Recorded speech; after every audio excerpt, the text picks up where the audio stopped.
Programa Cultura Geral. Apoio Faculdades Milton Campos. Venha ser referência. Estude com quem já é. E IEPREV, em defesa da Previdência.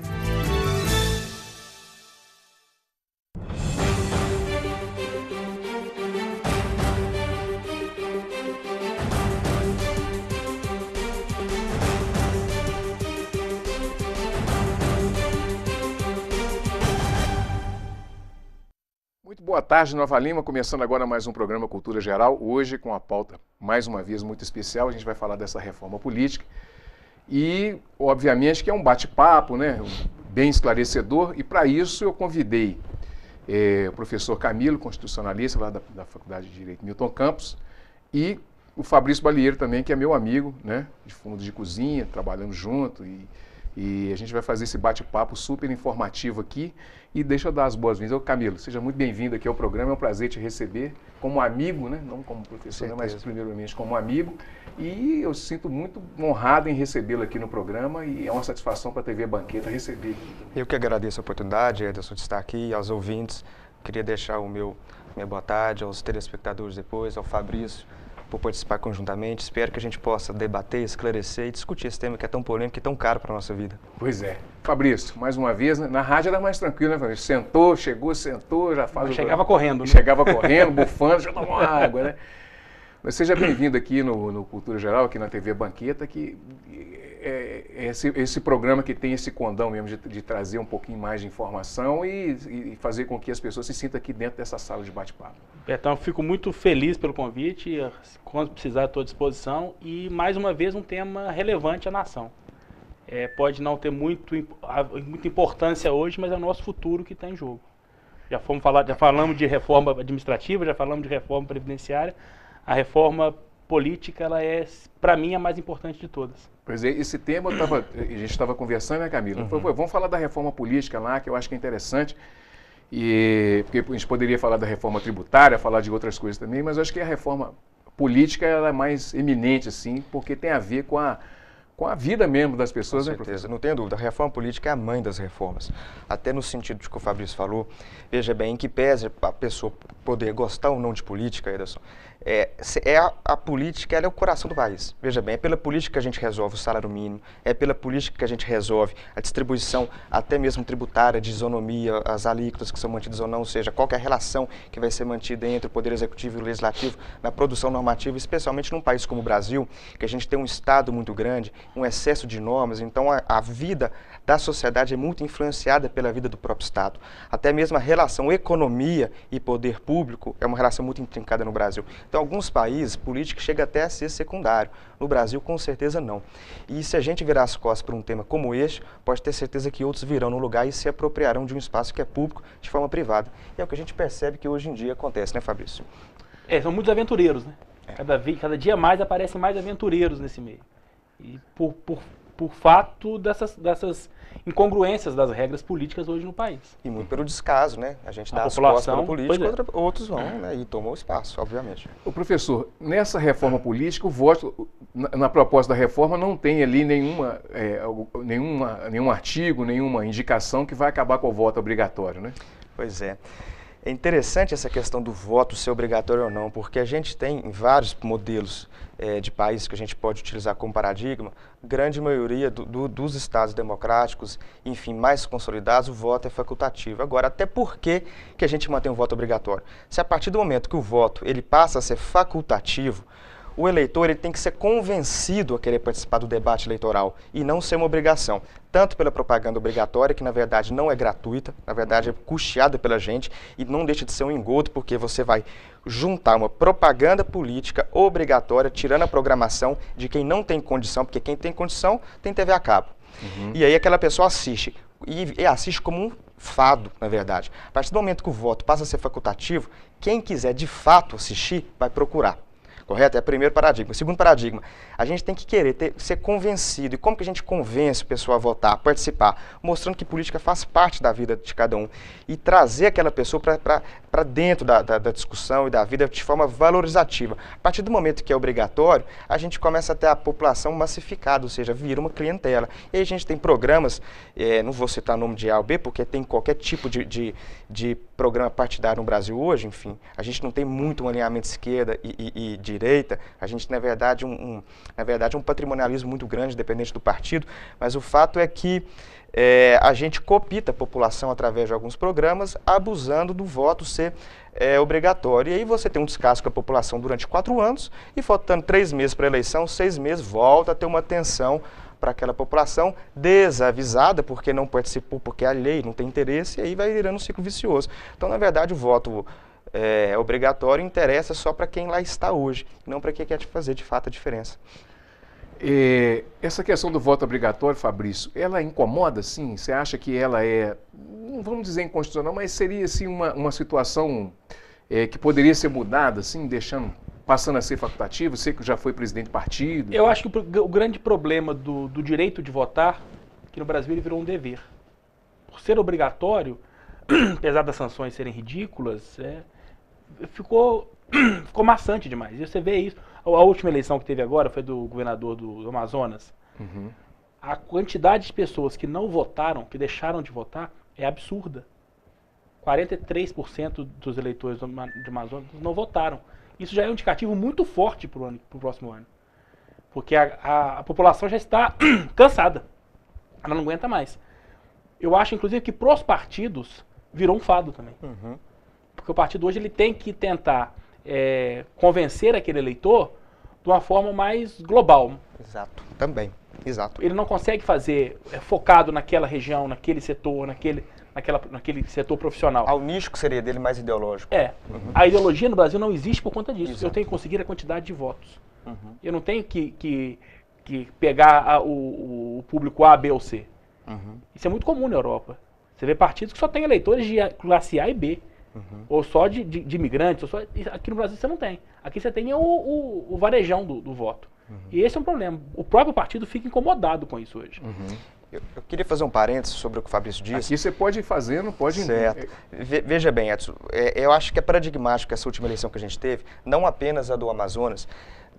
Nas últimas eleições municipais, 22 capitais tiveram maior número de rejeições, né, que seriam as abstenções a votos nulos, do que os primeiros candidatos eleitos. Em Belo Horizonte, especificamente, se juntar a numeração do primeiro e segundo colocado, perde dos votos brancos e nulos. Então, isso nada mais deixa claro do que a insatisfação da população com os seus candidatos. E aí, a gente tem uma outra questão. Além do voto ser obrigatório, a filiação partidária também é obrigatória. E aí também é uma outra discussão, até que ponto a gente também tem que vincular a uma agremiação partidária, a gente influi ou não. Obviamente, quem vai num sistema livre, quem vai ter uma filiação partidária, não deixa dúvida de que vai ter muito mais força, porque o partido tem uma estrutura muito forte. Uhum. Então, inevitavelmente, onde é facultativa a agremiação partidária, ainda assim, só vão ter grandes chances de projeções regionais e nacionais quem está filiado a um grande partido de massa. Contudo, por que não uma candidatura avulsa, ainda que seja só para quem quiser ter lá e ter o direito de expor as suas ideias, que não seja vinculado a um líder partidário, deixar aquela pessoa expor, porque às vezes perder campanha faz parte. O importante não é ganhar campanha, é deixar uma mensagem, né? Então, eu acho que nós temos um exemplo disso no Brasil, né? Exatamente. A quantidade de candidatos que se candidataram 3, 4 vezes ao mesmo cargo e só depois, o Lula mesmo foi um deles, e só depois que teve uma eleição vencedora, as eleições que perderam foram aprendizados enormes para ele. A Carta ao Povo Brasileiro, para mim, ela é a junção das 4 eleições que ele perdeu. Tudo que ele falou de bobagem nas 4 eleições, ele deixou de falar na Carta ao Povo Brasileiro e se elegeu em cima disso. Óbvio que com um marketing muito bem feito, um empresariado por trás, mas foi em cima disso. O problema da eleição no Brasil é que, além da questão da necessidade de obter o voto, você tem a necessidade de fazer o político. Então, hoje fica muito fácil assim, com a tecnologia, com o dinheiro, ficou fácil você criar um poste. Né? A gente tem visto aí N exemplos de como se criar. E o que vem depois é o problema sério. Porque o político não pode ser só o político. político tem que ser, acima de tudo, um administrador. E não é administrador só de valores, de pessoas, é de uma coletividade. Ele está ali para poder amenizar. A gente estava comentando até antes do programa. Sim. Se a política for para desagregar, esquece a política. A gente vai voltar ao período porque a gente estava falando anterior. Por exemplo, tem um cara de esquerda, nós vivemos isso muito exacerbadamente nessa última eleição para presidente, que polarizou e ficou aquela coisa, né?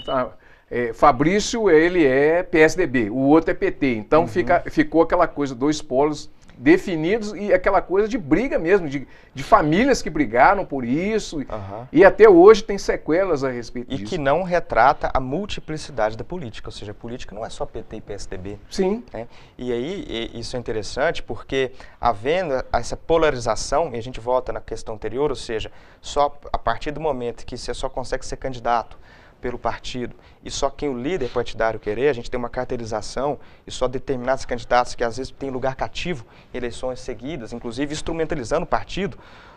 A gente tem inclusive vários pequenos partidos que tem gente sempre lá com os mesmos candidatos. Vai gerar novamente um distanciamento da própria população, e aí a população começa a votar em branco, certo? E aí começa a ter um outro fenômeno que a gente chama de os outsiders da política, que são figuras, certo? Personalistas, que vão se colocar, independente de ideologia, independente de apego ou não, só com a sua verborragia. E aí a gente tem vários hoje, inclusive, candidatos presidenciáveis, né? E não é só de direita, como também não é só de esquerda. Eu posso citar, sem medo algum, por exemplo, a gente tem o Bolsonaro de um lado, que carrega um lado, a gente tem o Ciro Gomes, que aqui esteve também de outro, que está um pouco fora do eixo PT e PSDB. Mais antigamente a gente teve o Enéas durante um certo tempo, ou seja, e a gente tem até mesmo, talvez, um grande partido Dória, que pese estar num grande partido, eu não sei até que ponto ele está vinculado ao PSDB, expressamente. Inclusive, né, dizem que conversam está tendo uma reforma interna partidária agora, enfim, e conversa-se com alguns partidos, ou seja, demonstra que não tem uma vinculação próprio candidato e partido, até porque todo mundo quer sair do distanciamento PT, PSDB, que não retrata, digo mais uma vez, a realidade do Brasil. Essa crise política não deixa de ser uma crise partidária. Agora aqui, distrito, voto distrital misto e o distritão. O senhor, como professor, você poderia dar, por exemplo, diferenciar o que é o distrital misto e o distritão que eles estão propondo? Certo. Na minha perspectiva, essa é a parte mais importante da reforma política. Infelizmente, a gente não trata com a importância necessária e tampouco tem o conhecimento necessário, sobretudo da população. Porque, veja bem, como que funciona o voto distritão, que é o que passou recentemente, né, na comissão e na primeira votação na Câmara dos Deputados. O distritão, você vai pegar um estado, certo? E esse estado é o único polo. Os candidatos mais bem votados serão eleitos, independente de partido, independente de legenda ou coligação. Então, as coligações vão sumir. É interessante o distritão, na verdade, tem muitas críticas e uns pontos vantajosos. Primeiro ponto vantajoso, vai ter uma aproximação entre o eleitor e o candidato, porque só elege quem é mais bem votado. A gente pode ter como exemplo que hoje compõe a Câmara dos Deputados, 93,5% dos atuais deputados federais não se elegeriam se não fossem as coligações. Então, eles não tiveram voto suficiente, ou seja, 7% da população dos deputados atuais foram eleitos. O distritão não vai ter esse problema. Contudo, Minas Gerais tem 853 municípios. Fazer campanha para ser entre os 70 mais votados de Minas Gerais, em 853 municípios, precisa ter muito dinheiro, muito dinheiro. Ou seja, o ponto negativo, e para mim macula completamente esse modelo, é porque o Brasil é um país continental e torna tudo muito caro, então só vai ter espaço na política quem de fato tiver muito dinheiro e muito bem financiado. Por que eles estão colocando o distritão agora junto com o financiamento público de campanha? Uma vez havendo essa crise política que está tendo, Lava Jato cumprindo um outro papel muito importante no cenário político, está tendo uma rejeição muito grande. Eles fizeram um encurtamento do tempo de campanha nas últimas eleições, ou seja, pouco tempo de campanha.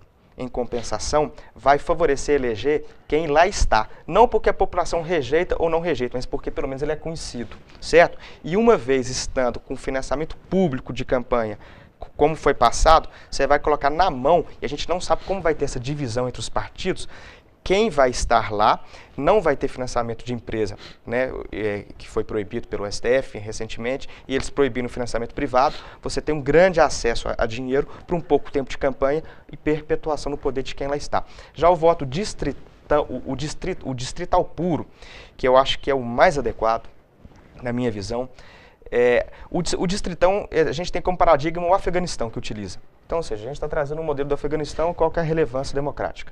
Exatamente por isso, altos custos de campanha e perpetuação no poder de quem lá está, e enfim, num país, sobretudo no Brasil, que é perverso. O distrital puro é aquele que você fatia o território em pequenos distritos. Exemplo, Minas Gerais a gente poderia ter um distrito do Triângulo Mineiro, um distrito do Alto Paranaíba, um distrito do Sul de Minas, um distrito do Leste, um distrito do Nordeste, um distrito do Noroeste. O primeiro estudo são 11 distritos. Poderia ser 11. A gente fatia como quiser. E dentro de cada distrito você pode ter um único candidato, 2, 3 ou 4 eleitos. A partir de 4 a gente já fala que vira um sistema proporcional. Então até 4. Veja bem, esse é interessante porque como você fatia o território, você tem uma aproximação do candidato com o eleitor, porque é muito pequeno. E nos países que adotam o sistema distrital, o índice de reeleição é menor, porque como o distrito é muito pequeno, a gente tem um período de namoro e, obviamente, vai ter o desgaste da rotina. Então, vai ter uma rejeição muito grande daqui a pouco. Sem limitar a reeleição, que não precisa, porque eu, particularmente, eu sou contra a gente ficar, pelo poder da caneta, vedando, mas a própria população começa a perder, porque é igual um prefeito de uma cidade pequena.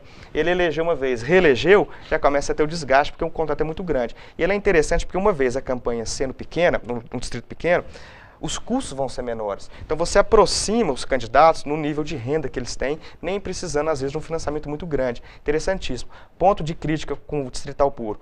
Falam-se muito que vai ter uma vereadorização dos parlamentares, ou seja, o parlamentar só vai preocupar com a sua base de apoio, em detrimento das grandes questões do Estado. Eu não vejo problema nisso, porque na verdade já há. O deputado que tem mais voto no Triângulo Mineiro, de fato, já concentra no Triângulo Mineiro. O deputado que tem mais voto no Alto Paranaíba já concentra no Alto Paranaíba. A crise das emendas agora no governo tem, mas está muito claro isso. Está muito claro isso, né? E veja bem, e ele é interessante porque evita o que acontece hoje no Brasil. Como você tem um tempo muito grande de deputados por conta de financiamento, de quem lá está, e vai ter na rejeição, começa a ter a rejeição no seu distrito, ele pula de paraquedas e começa a puxar votos em outros locais. Pula outros locais. E são candidatos paraquedas que só aparecem em tempo de eleição. O distrital proíbe isso. Você só vai fazer campanha no seu distrito e, tendo a rejeição, não será eleito. O distrital, por exemplo, ele é utilizado nos Estados Unidos, que é de sistema presidencialista como o nosso.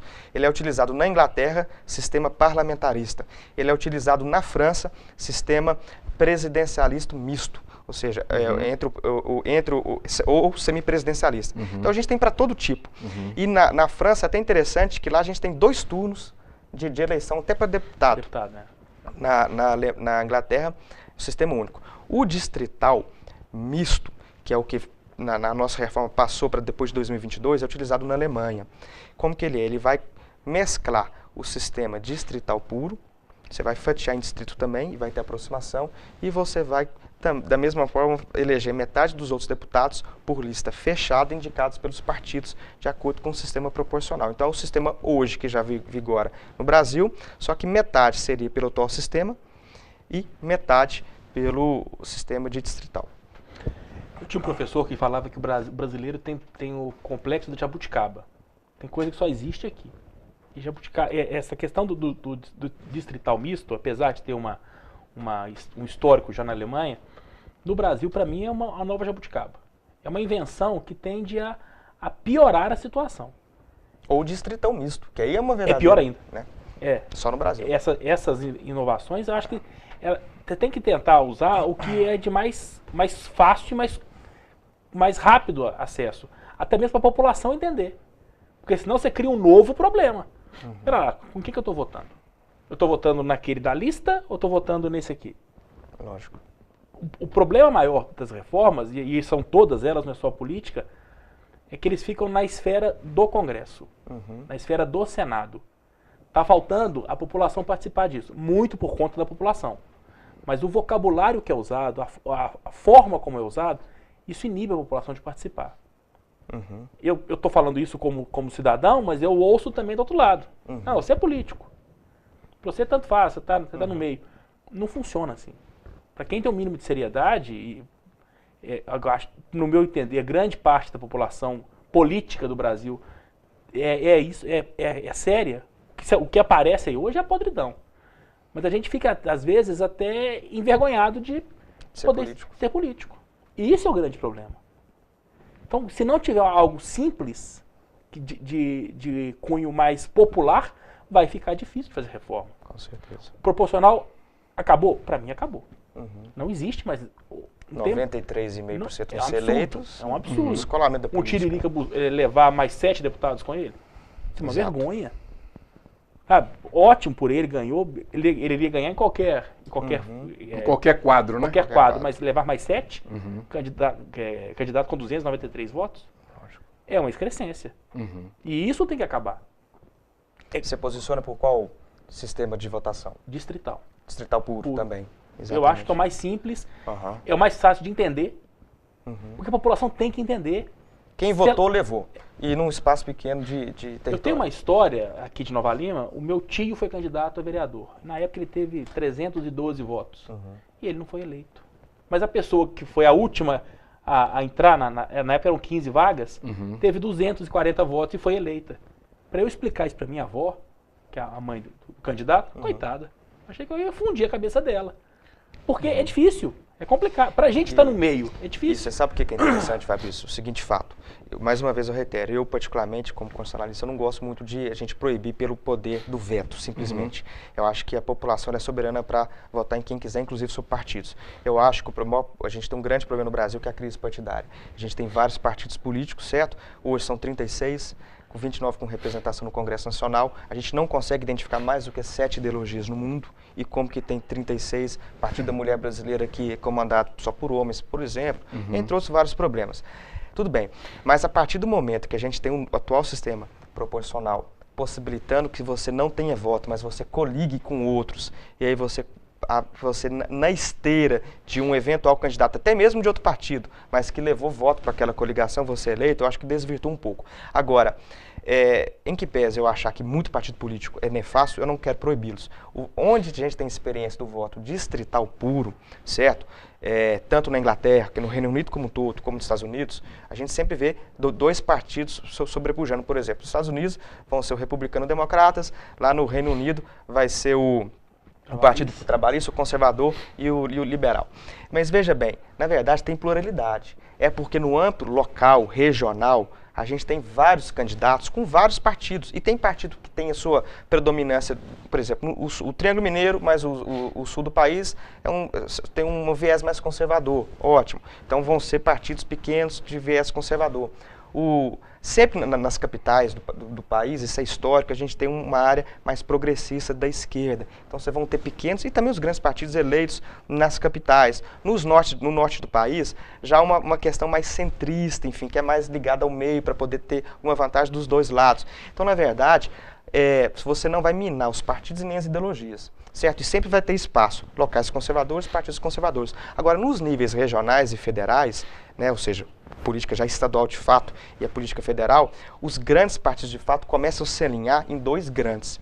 Ou seja, a gente pode falar que pode ter uma federação de partidos. Ele começa a alocar vários outros. Que está na reforma, inclusive. Que está na reforma, inclusive. Mas e aí é interessante, porque dois grandes partidos, você tem uma oposição muito forte e você tem um governo também muito forte para dialogar. E não, por exemplo, oposição de fachada e nem uma situação de fachada. Então isso é muito interessante. E a população começa também a gravitar e participar.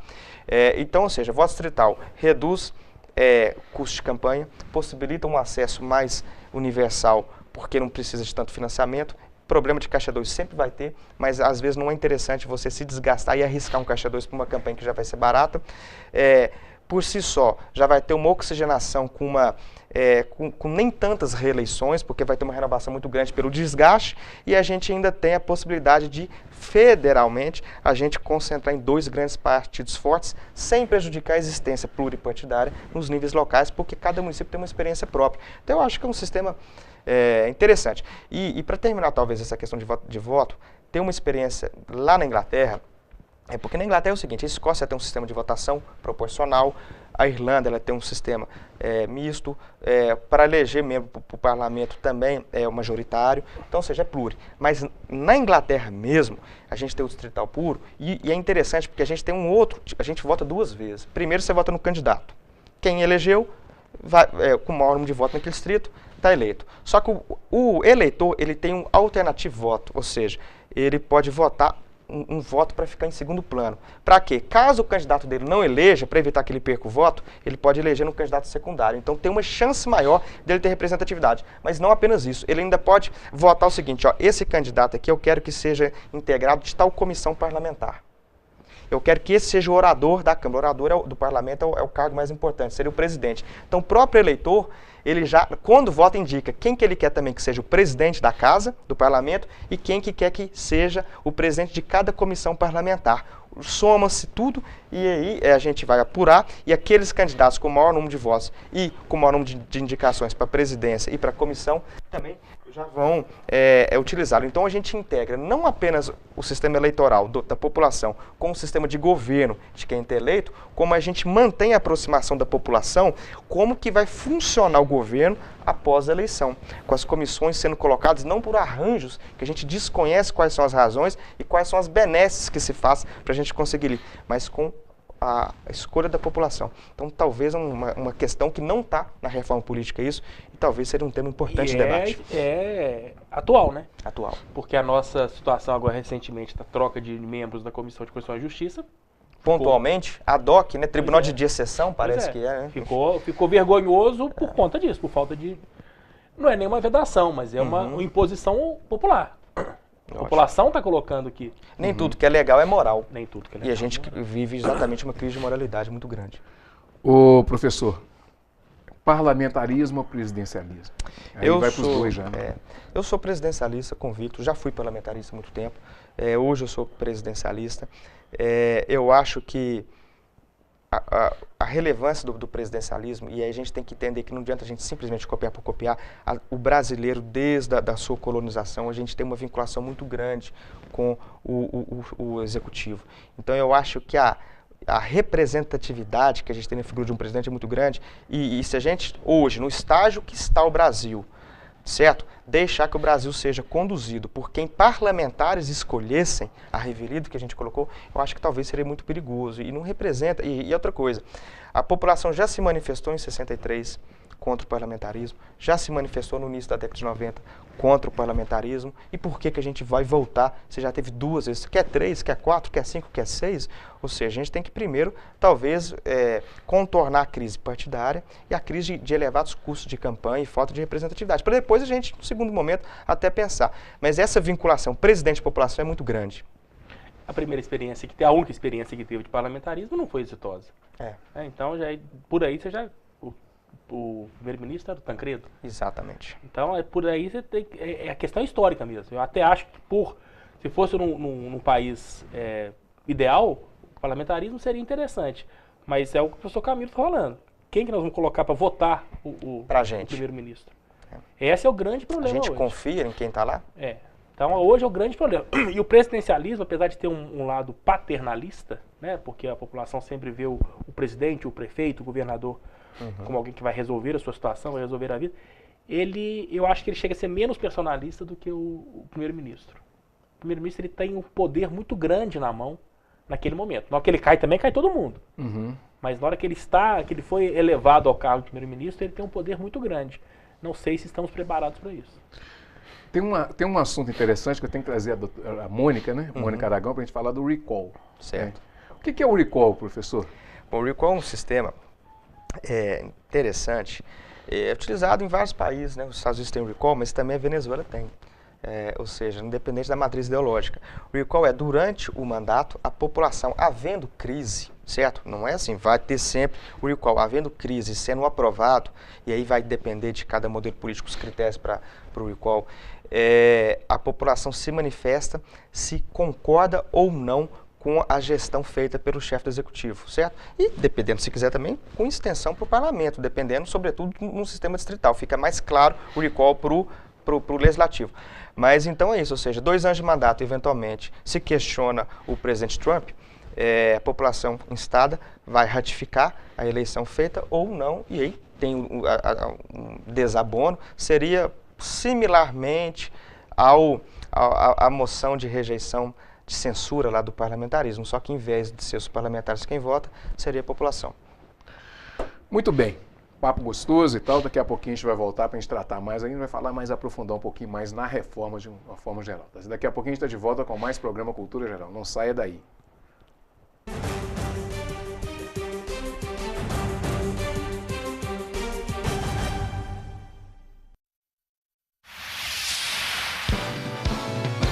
Canal Cidadão, Nova Lima e você.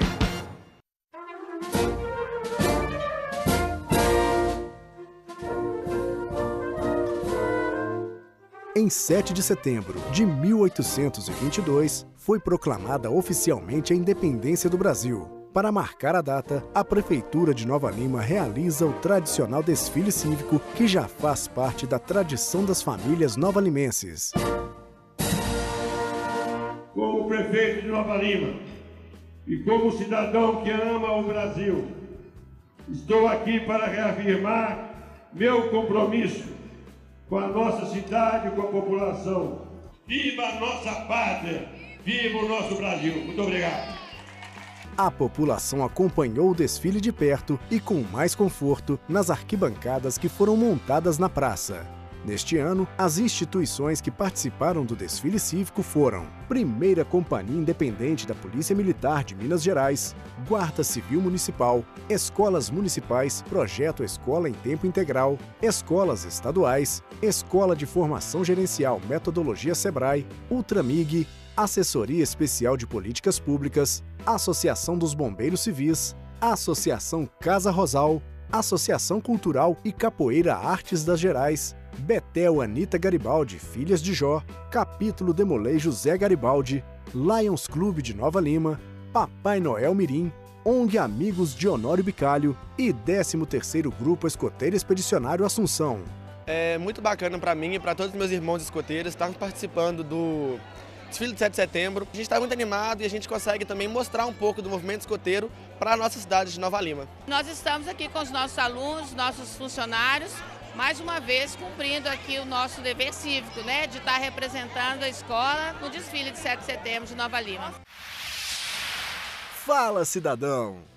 O desfile foi muito bom, foi muito bem organizado, as escolas empenharam muito bem, foi um evento cultural muito bom para Nova Lima. A importância de voltar a ter o desfile é para nós, cidadãos, podermos mostrar, né, o nosso patriotismo. O desfile contou com a participação de 19 pelotões, que percorreram as ruas Santa Cruz e Bias Fortes até a Praça Bernardino de Lima. Cerca de 2.000 pessoas prestigiaram o evento, embalado pelas músicas das corporações musicais Sagrado Coração de Jesus e União Operária. Saiba mais sobre as ações da Prefeitura em nosso site www.novalima.mg.gov.br, nas redes sociais Prefeitura de Nova Lima Oficial e no jornal A Cidade.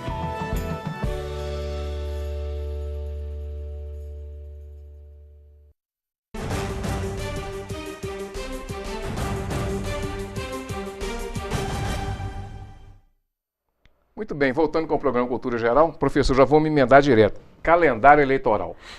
Certo. Como é que fica essa situação toda desse calendário eleitoral? Na reforma também está colocado isso aí. Certo. Né? É interessante a questão do calendário, estávamos até conversando. Nos bastidores aqui, né? Nos bastidores, enfim, e sobretudo o Vitor pontuou. O Vitor pontuou, ele pode depois falar com calma. Uma questão interessante, porque na reforma que passou, que está passando na verdade, né, eu até acredito que não vai sair reforma política, mas assim, a que está em tramitação.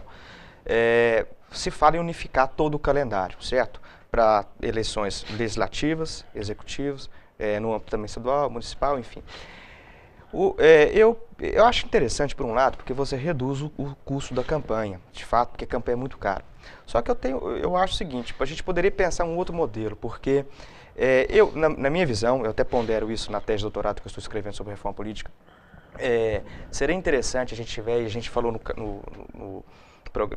no episódio anterior, enfim, no quadro anterior, que a população ela tem uma vinculação muito grande com o executivo, certo? O legislativo nem tanto. Seria interessante, a gente tem algumas experiências, nos Estados Unidos, por exemplo, tem uma experiência sobre essa, que se você fazer eleições gerais, mas do executivo, certo? Eleições gerais do legislativo, é interessante porque a gente vai começar a ter um diálogo entre as funções do poder. Na verdade, os Estados Unidos ele tem uma eleição que é só do executivo, e como as eleições lá para o parlamento são só de 2 em 2 anos, o mandato, deputado, não tem mandato de 4 anos, é de 2 em 2 anos, então, ora coincide com o executivo, ora não. A minha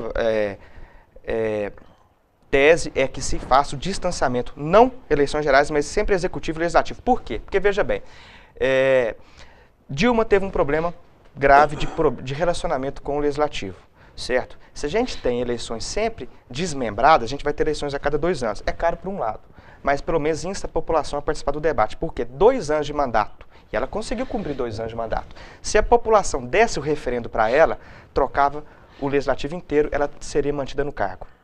E a população é quem foi o poder moderador. Se eventualmente a população quisesse tirar a Dilma, e a rejeição dela estava grande, enfim, não vou entrar no mérito ou não, teria tirado a Dilma e o legislativo teria sinalizado, ó, eu estou com um poder muito grande, enfim, e essa linha eu tenho que continuar. Se eventualmente o executivo mantém, mas mantém com abaixo índice de voto, ou o parlamento perde muitas cadeiras, a oposição, é um recado, ó, você, executivo, você manteve uma confiança momentânea da população, mas o seu partido está perdendo voto no parlamento. Afine o seu discurso, consolide, então dá para a gente ter um time melhor e a população participando, e não simplesmente deixar a cargo de questões políticas em que a gente nem sempre participe, e a política, o importante é que a política viva no cotidiano da população, seja claro, e a população sempre participando. Com a chave político, além de distanciar a gente, gera um espaço para promiscuidade muito grande. Fabrício, você que foi presidente de partido, como é que você vê toda essa coisa do calendário, que é uma loucura, né? Também é uma loucura, principalmente para vocês que hoje da executiva também não deixa de participar. O problema da política partidária é que as pessoas acham que política acontece de 4 em 4 anos ou de 2 em 2 anos. Exato. Política, pro partido, ela é todo dia. Então você tem prazo para poder fazer prestação de contas, você tem prazo para poder fazer envio de nome de filiados. É o dia inteiro. Indicação de comissões. Indicação de comissão. É uma questão que envolve... O partido hoje é uma estrutura mesmo. Não é um arranjo momentâneo que vai colocar candidatos ali. Os grandes partidos. Os grandes partidos. Os grandes partidos. É até uma questão que a gente tem que comentar depois com relação à cláusula de barreira. Uhum. Porque... Já emenda de uma vez depois disso. É necessário que se tenha essa cláusula de barreira para poder diminuir essa quantidade de partidos. Não, eu acho que o partido tem que ter quantos tem que ter, que tenha. Mas com a representatividade, tem que ser melhor olhado isso. 20, quantos partidos hoje no Congresso? A gente tem 36 hoje e mais de 50 no STF, no TSE, em vias de ser homologado. O partido do Corinthians está para ser homologado. Olha, aqui que tenha, do Corinthians, do Cruzeiro, do Atlético, que seja. Mas para ele ter acesso as verbas públicas é o voto. É o voto. E a quantidade de votos X estipulada.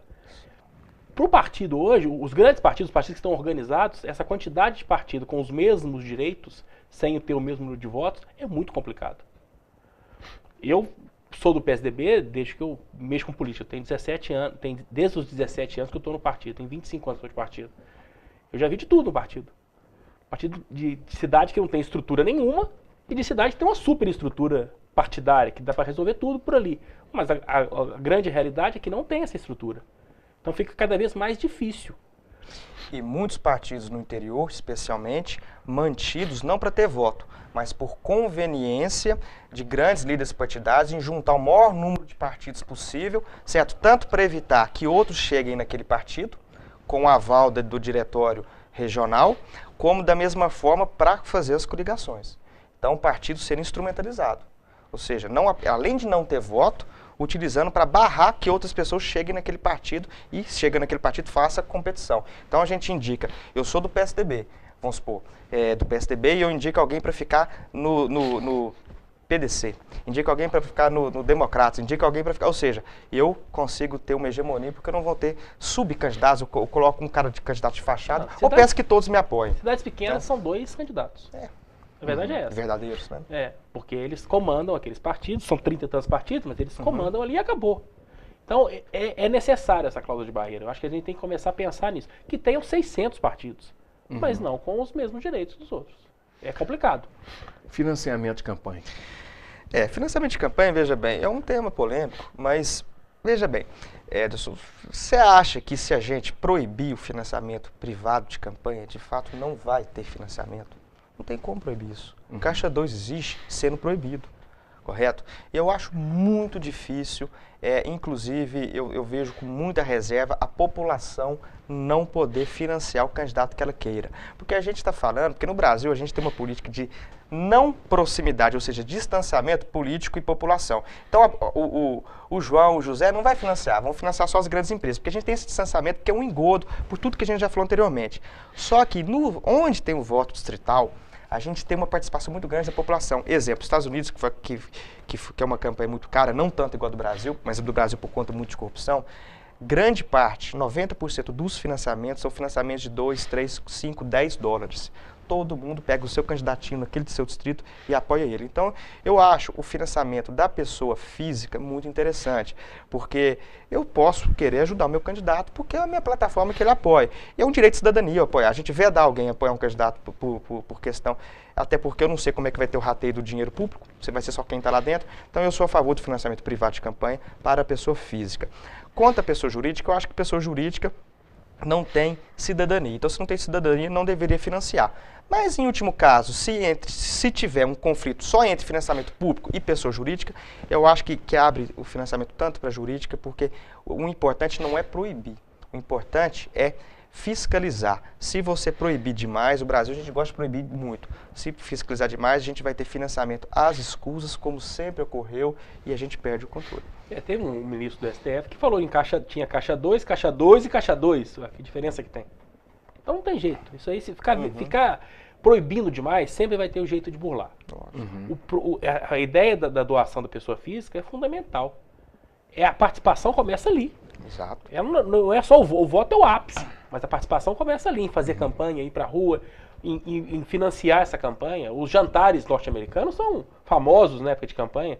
Tem convite de jantar a $1.000, $2.000. E eu sou contra. O que é isso? E eu sou contra o seguinte: eu sou a favor do financiamento da pessoa física e eu sou partidário de que os partidos políticos não recebam verba pública. Porque a partir do momento que os partidos não receberem verba pública, voto facultativo, a gente vai ter que trazer aproximação do eleitor. Os partidos vão querer aproximar do eleitor e não apenas na campanha para se manter, porque partido é vital. Partido é o instrumento, de fato, de aproximação do candidato com a população, porque ele tem um arcabouço institucional muito grande, certo? Uma estrutura muito grande. Mas, se a gente poder proibir o acesso de financiamento público para partidos, vão sobreviver só quem tem, de fato, representatividade com a população. PT sobreviveria, PSDB sobreviveria, Democratas, PSB, os grandes. E a gente começa a ter um enxugamento do número de partidos com aproximação ideológica e caráter ideológico muito maior do que simplesmente proibir os partidos de funcionar. Então, eu acho interessante manter o financiamento de campanha privado sem financiamento público. E aí, partido que mostrar serviço e identificação que sobreviva. Cortar tudo. Cortar tudo, exatamente. Reeleição e duração de mandato. Eu sou a favor da reeleição. Eu acho que a reeleição ela é necessária. Eu acho que a duração do mandato pode vir ou não a embasar a reeleição. O mandato de 4 anos, eu acho pouco. Na situação, por exemplo, do estado do Rio de Janeiro, por exemplo, o próximo governador, 4 anos vai ser pouco para ele arrumar a casa. E ele não vai conseguir fazer quase nada. O mandato de 4 anos ele é curto. Tem se falado em 6, em 5, mas eu acho que a reeleição com o mandato de 4 anos seria necessária.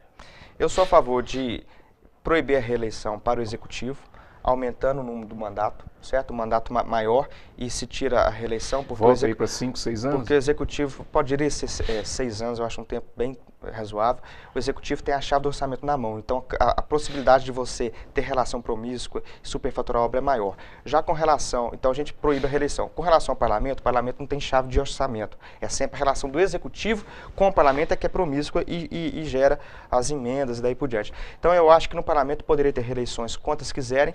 Professor, quanto mais tempo de cátedra, melhor fica. Um aluno, quanto mais tempo de faculdade, melhor fica. Não comparo quem está no 10º com quem está no primeiro período. Um médico que opera 10 anos não está como um recém-formado. Então, um deputado também que entende o funcionamento complexo dos regimentos internos, de funcionamento não é fácil, ele começa a ter a maior. E aí quem vai filtrar é a população, não é o número do mandato. Inclusive, tem muito candidato que elege e reelege e é picareta, não tem uma identificação com a população, tudo bem, mas quantos que têm identificação, certo? Candidatos históricos, certo? Que vão se reelegendo com aproximação. E por que a gente vai proibir que essas pessoas fiquem como bastiões, inclusive, do nosso parlamento contra outros tantos com má fé? Então, eu sou a favor da reeleição no Legislativo. Fabrício e professor Camilo, muito obrigado pela participação de vocês aqui no Cultura Geral. Um prazer receber aqui para esse bate-papo. Né? Espero que todo mundo tenha se sentido em casa nessa sala de bate-papo, tá certo? Amanhã estaremos de volta com mais programa Cultura Geral. Camilo, muito obrigado, um prazer. Qual o recado que você deixa para a turma toda? Eu agradeço a oportunidade, estou a posto para quando precisar, viu, Edson? E eu acho que a gente não pode desacreditar no Brasil, por mais que isso seja um chavão muito grande, mas se a gente virar as costas, a gente está virando as costas para o desconhecido. Então, política é o coração da gente, a gente tem que tomar pé e assumir a nossa responsabilidade. É muito fácil a gente só criticar o político, virar as costas, não procurar entender, não fiscalizar quem a gente votou e depois falar, essa pessoa não me representa. Representa porque a gente votou, representa porque a gente deixou que outros colocassem ele no nosso lugar. Então a gente tem que assumir os nossos erros, certo? E como tal, participar, por mais que seja difícil, a gente não faz só o que gosta. Então uma vida em sociedade exige compromisso em sociedade. Fabrício, qual o recado que você deixa para a turma aí? Participação. Essa é a hora de participar. Todas as reformas que têm sido faladas, todas as novidades que têm aparecido no contexto brasileiro, depende de participação popular. O governo não quer participação popular. Que não queira, a população que tem que querer. A população tem que se mobilizar para isso. Chega de achar que tudo vai cair de mão beijada. A história do americano, né? Não pergunte o que você pode, o que o Estado pode fazer por você, mas o que você pode fazer pelo Estado, é isso. Se a gente deixar o Brasil na mão do que os que estão aí, não vai ter Brasil por muito mais tempo. Muito bem. Então tá. Gente, um abraço para vocês. Amanhã estaremos de volta com mais programa Cultura Geral. Um abraço e até amanhã, se Deus quiser.